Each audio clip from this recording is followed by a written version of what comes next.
팔레스타인 광양길 땅을 보면 중간중간 로뎀나무가 자라나 있습니다. 광야길을 가는 사람들에게 잠시나마 뜨거운 햇빛을 피하며 휴식을 취할 수 있도록 그늘을 내어주는 정말 소중한 나무이기도 합니다. 그런데 광야의 한 로뎀나무 밑에 한 사람이 지금 쓰러져 있습니다. 그 사람은 이스라엘의 유명한 선지자 엘리야입니다. 엘리야는 성도 여러분이 많이 들어보셨던 이야기의 주인공이기도 합니다. 자신을 대접한 사르밧 과부에게 하나님의 이름으로 떡가루와 기름을 떨어지지 않는 이적을 베풀고 또한 그 과부의 아들을 살려준 놀라운 일들을 행했던 선지자이기도 합니다. 그러한 놀라운 이적들을 베풀던 그가 이렇게 초췌한 모습으로 로뎀나무에 쓰러져 있으니 무슨 일이 일어났는가 궁금증이 생기지 않으십니까? 엘리야가 활동했던 시대는 이스라엘 왕 중 아합 왕이 다스리던 때였습니다. 이 시기는 하나님에 대한 신앙을 지키기에 너무 힘들었던 시련과 핍박의 시기이기도 하였습니다. 아합과 이세벨 부부의 우상 숭배 정책이 워낙 강력했기에 누구든 목숨을 걸지 않고는 아합 정권에 대항할 수가 없었습니다. 여호와의 제단은 속절없이 무너졌고 선지자들은 숨어버렸으며 백성들은 정권의 눈치를 보느라 여호와와 바알 사이에서 양다리를 걸치는 이중신앙을 가지고 있었습니다. 몇 년 전 엘리야는 아합 왕을 찾아가서 하나님의 말씀을 이렇게 전했었습니다.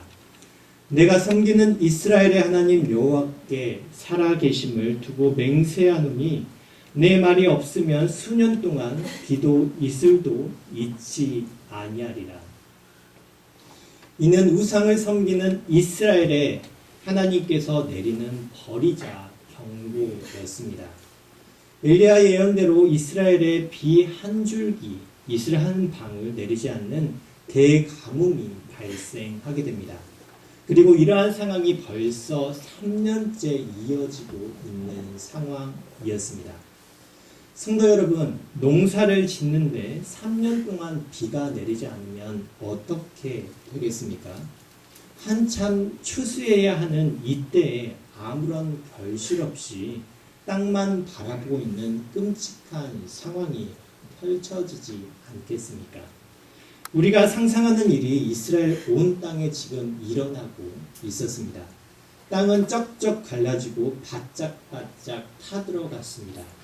이스라엘 백성들은 타는 목마름으로 간절히 비를 간구합니다.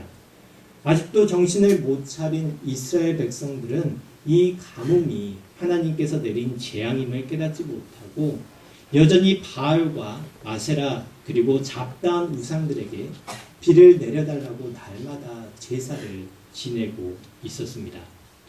이스라엘 왕인 아합도 걱정이 이만저만이 아니었습니다.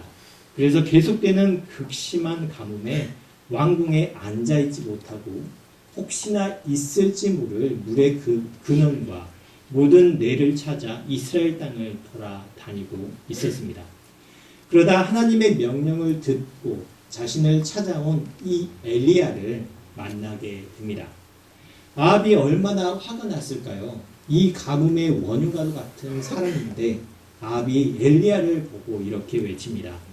아합이 그에게 이르되 이스라엘을 괴롭게 하는 자여 너냐? 아합은 아직도 이 재앙이 왜 왔는지 누구 때문에 왔는지를 전혀 인식하지 못하고 있습니다. 이러한 아합 왕의 어리석음을 엘리야는 지적하고 일깨워주며 이렇게 말합니다. 그가 대답하되 내가 이스라엘을 괴롭게 한 것이 아니라 당신과 당신의 아버지의 집이 괴롭게 하였으니 이는 여호와의 명령을 버렸고 당신이 바알들을 따랐습니다. 엘리야는 아합에게 한 가지 내기를 제안을 합니다. 왕께서 섬기는 바알이 진짜 신인지 내가 섬기는 하나님이 진짜 신인지 어디 한번 대결을 벌여 봅시다. 갈멜산에서 제단을 쌓은 뒤 각자가 섬기는 신에게 제사를 드려 과연 어느 신이 응답하는지 확실히 한번 해봅시다. 엘리야가 이러한 대결을 아합에게 제안한 것은 두 가지 의도가 있었습니다. 첫 번째는 누가 진정한 신인가를 알려줌으로 이스라엘의 왕을 변화시키기 위함이었고, 두 번째는 이 대결을 보러 온 백성들을 통해 모든 이스라엘의 진짜 하나님이 누구신가를 선포하기 위함이었습니다. 이렇게 하나님을 위해서 오직 엘리야 한 사람과 바알을 섬기는 바알 선지자 450명, 아세라를 섬기는 아세라 선지자 400명, 도합 850명의 대결이 펼쳐지게 됩니다. 이 대결에 대한 소문들은 삽시간에 퍼졌고 이 대결을 구경하기 위해 백성들이 몰려왔습니다. 엘리야는 이 대결을 보러 몰려온 백성들에게 이렇게 외칩니다. 너희가 어느 때까지 둘 사이에서 머뭇하려느냐? 여호와가 만일 하나님이면 그를 따르고 바알이 만일 하나님이면 그를 따를지니라 하니 백성이 말 한마디도 대답하지 아니하는지라. 대결 방식은 송아지 한 마리씩 각자의 진영에 놓고 장작을 준비한 다음 불은 붙이지 않는 것이었습니다. 그리고 자신이 섬기는 신의 이름을 불러서 불로 응답하는 신이 참 신이라는 인정하는 아주 간단한 대결이었습니다. 엘리야는 숫자가 많은 바알 선지자들에게 먼저 하라는 양보를 하고 장작에 불을 붙여서는 안 된다고 말을 합니다. 바알 선지자들은 제단 위에 장작 더미를 쌓아놓은 뒤 희생 제물을 올려 놓았습니다. 그런 뒤 그들은 아침부터 종호까지 바알의 이름을 계속해서 불러댔습니다. 바알 선지자들은 하늘 향해 양손을 쭉 펴고 목정컷 이렇게 외쳤습니다. 이걸 외치면 안 되겠죠. 성도 여러분, 응답이 있었을까요? 종호가 되도록 아무런 변화가 없자 엘리야가 그들을 조롱하며 이렇게 외칩니다. 큰 소리로 부르라. 그는 신인즉 묵상하고 있는지, 혹은 그가 잠깐 나갔는지, 혹은 그가 길을 행하는지, 혹은 그가 잠이 들어서 깨워야 할 것인지 하며 얼마나 바알 선지자들이 열을 받았을까요? 분노에 차서 더 큰 소리로 연신 바알을 부르짖고 칼과 창까지 꺼내서 몸에 상처를 내어 피를 흘리기도 하였습니다.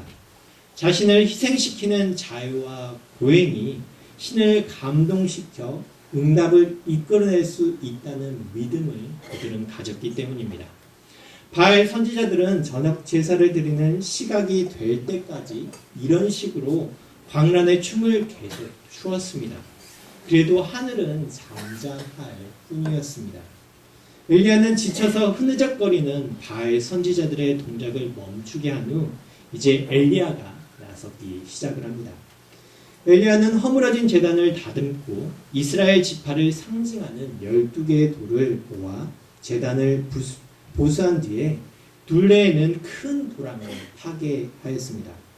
그런데 엘리야는 황소를 잡아 장작 더미 위에 올려놓고 사람들에게 이렇게 말을 하였습니다. 큰 항아리에 물을 가득 채워 희생 제물과 장작 더미 위에 붓도록 하십시오. 큰 항아리 4개로 3번이나 반복해서 물을 부으니 제단 주위로 넘쳐 흘러서 주변 도랑까지 가득 물이 채워지게 되었습니다. 모든 조처를 취한 뒤 엘리야는 여호와의 제단 앞으로 나아가 기도를 하기 시작합니다. 여호와여, 내게 응답하소서. 내게 응답하옵소서. 이 백성에게 주 여호와는 하나님이신 것과 주는 그들의 마음을 되돌이키심을 알게 하옵소서 하네. 엘리야가 기도하자 기다릴 것도 없었습니다. 과연 여호와의 불이 하늘로부터 화르륵 소리를 내며 제단 위로 떨어졌습니다.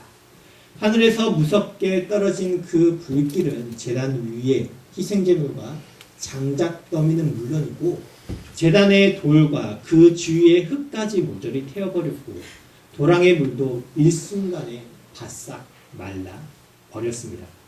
이러한 기적을 본 이스라엘 백성들은 어떠했을까요?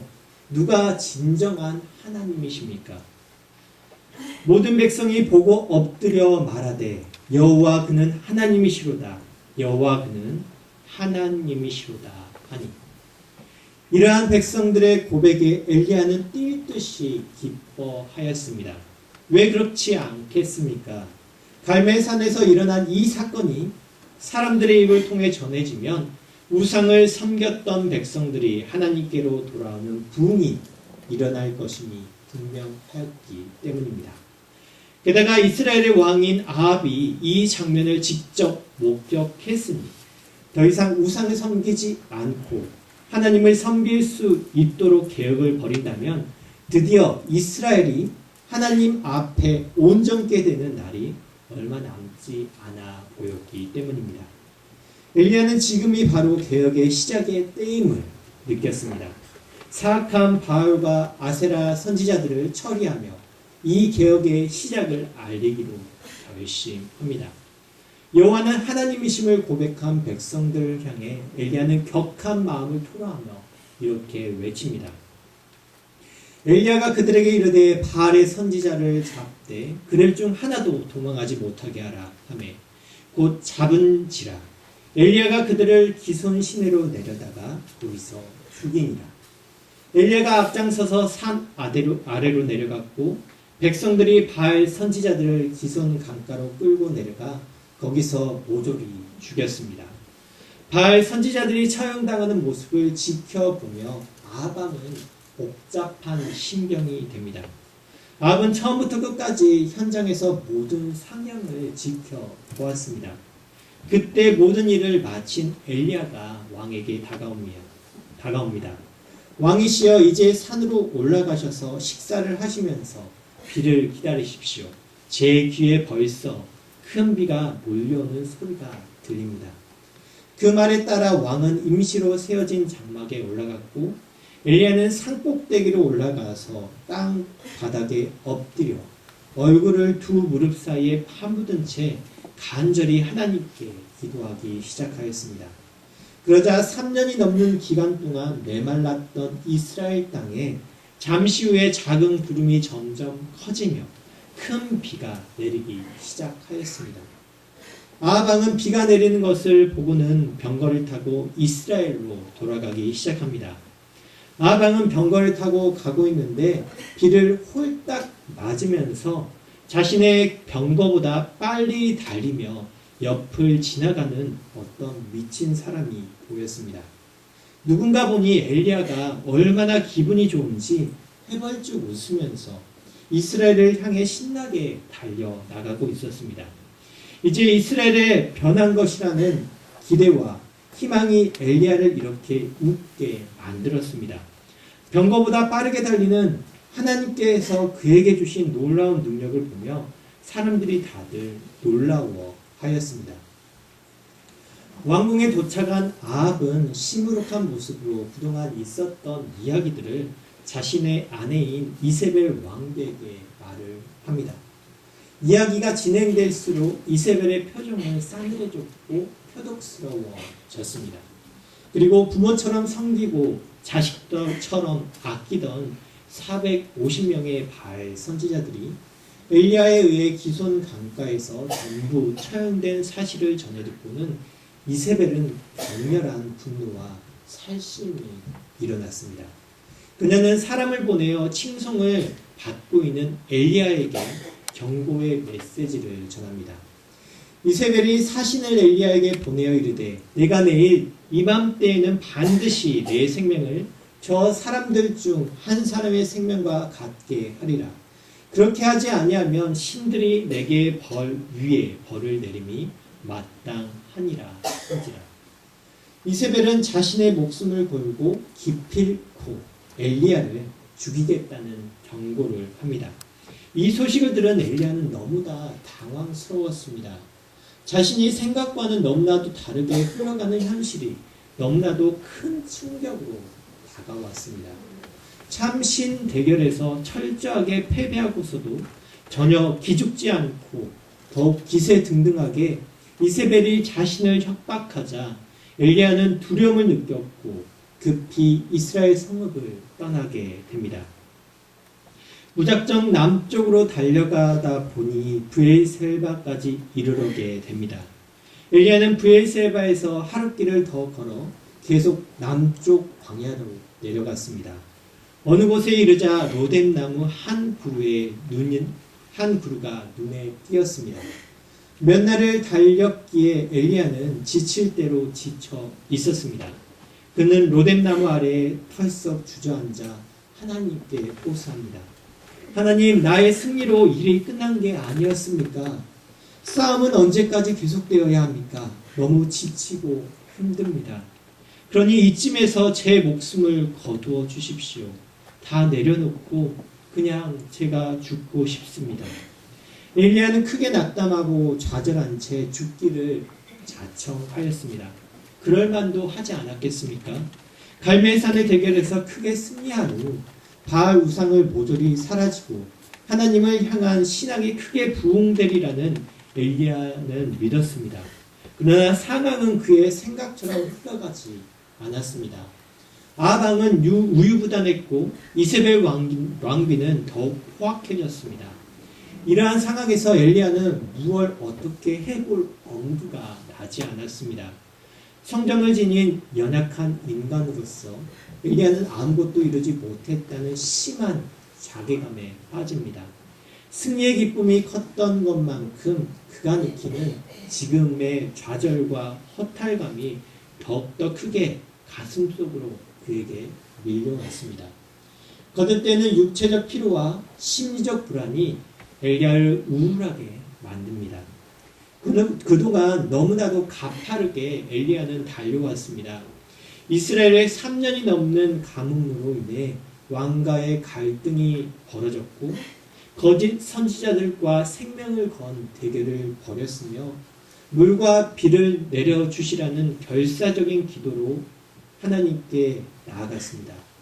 이러한 결벽했던 행동들이 모두 물거품이 되는 것만 같아 엘리야를 육적으로 심적으로 더욱 지치게 만들었습니다.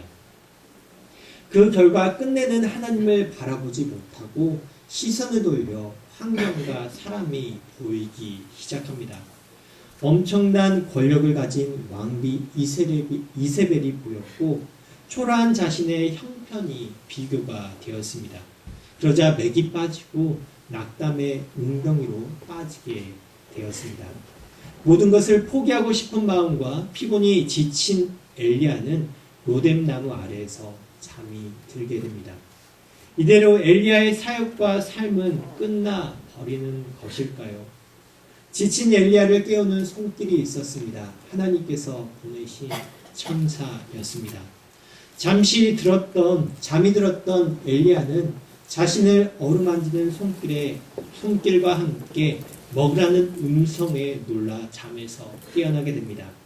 깨어나 보니 머리맡에 숯불에 구운 떡과 물 한 병이 놓여 있었습니다. 환상인지 현실인지 분간이 가지 않았습니다. 허기를 느낀 엘리야는 그것을 집어먹고 마신 후에 다시 지쳐 누워버렸습니다. 잠시 후 다시 천사가 그를 흔들어 깨웁니다. 엘리야는 벌떡 일어났습니다. 이번에도 먹을 것과 마실 것이 놓여져 있었습니다. 아까 먹었던 음식이 환상이 아니었습니다.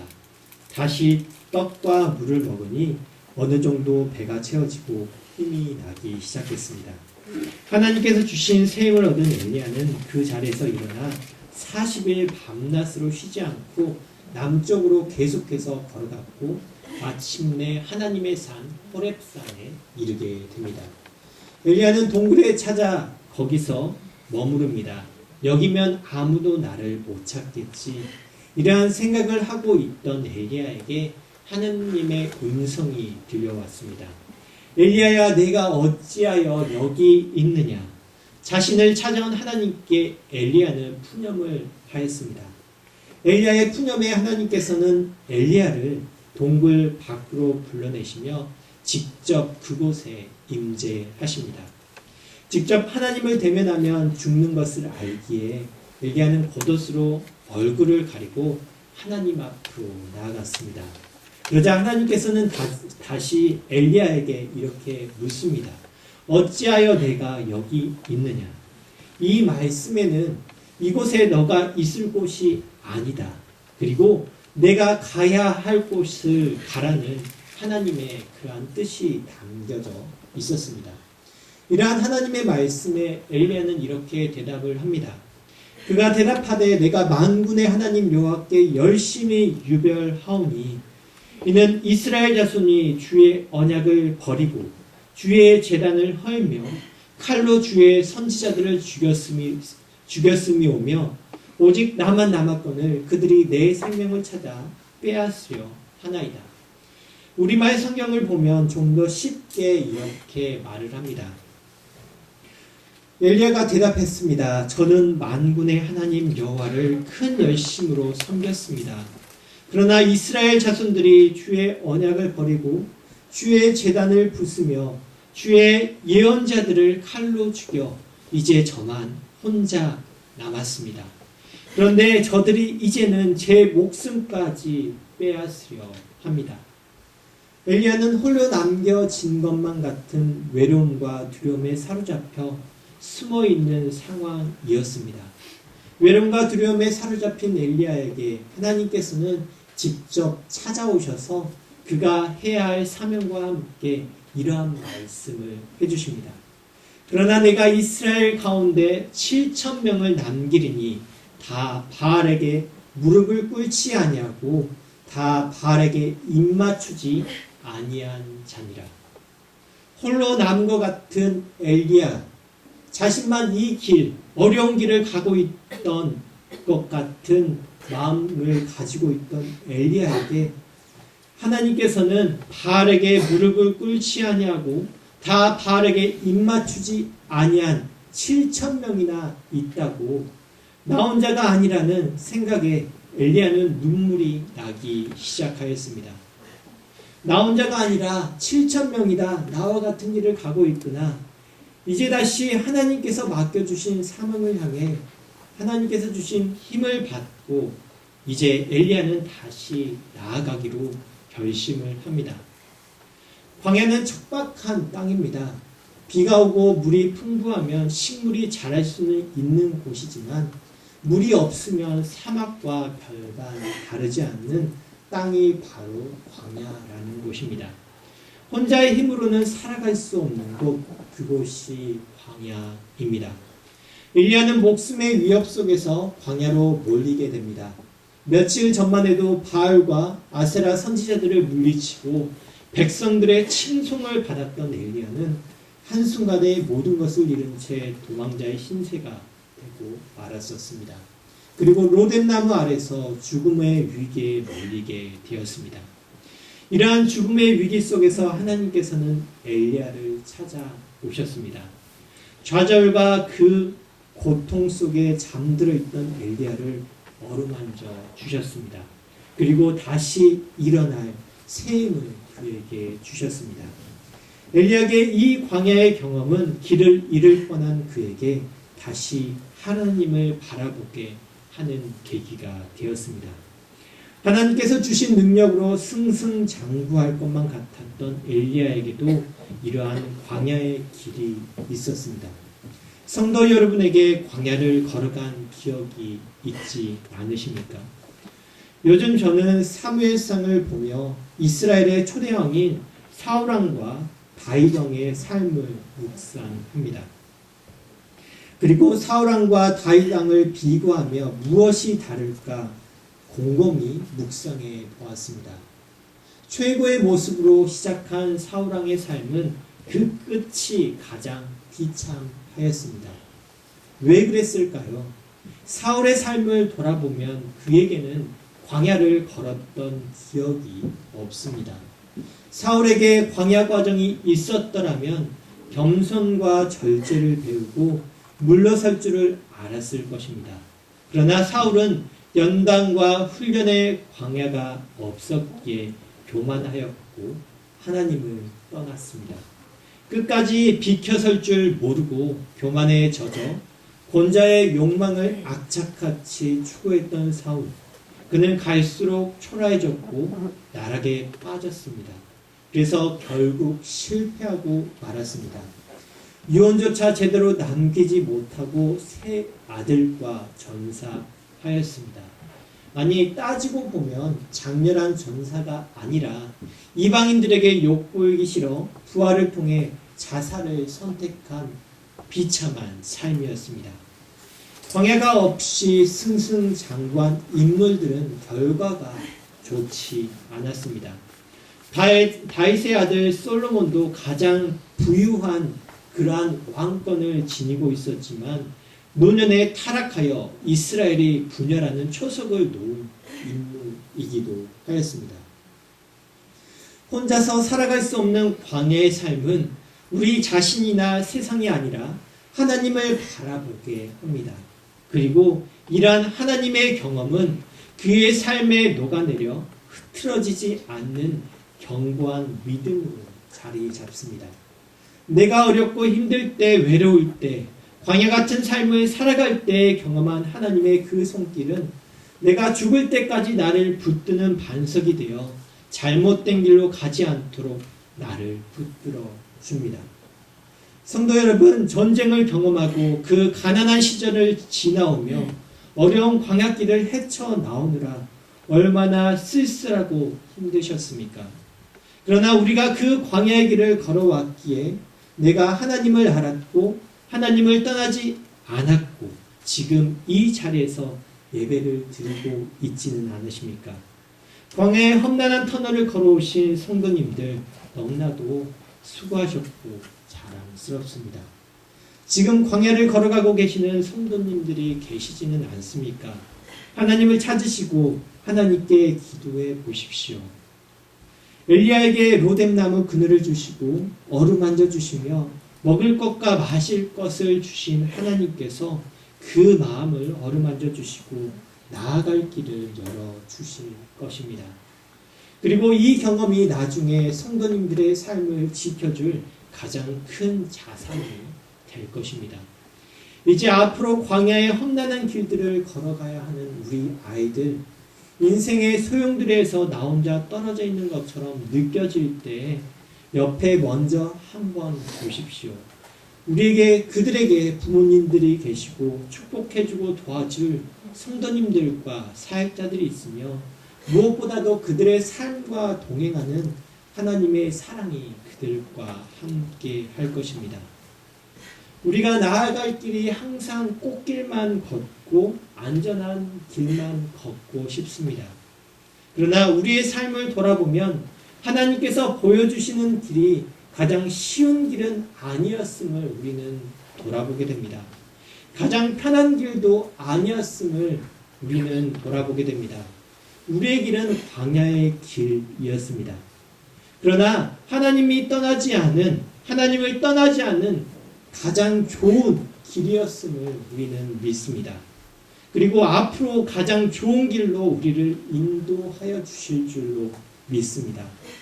야고보서 1장 12절에 시험을 참는 자는 복이 있나니 이는 시련을 견디어낸 자가 주께서 자기를 사랑하는 자들에게 약속하신 생명의 면류관을 얻을 것이기 때문이라 라고 말을 합니다.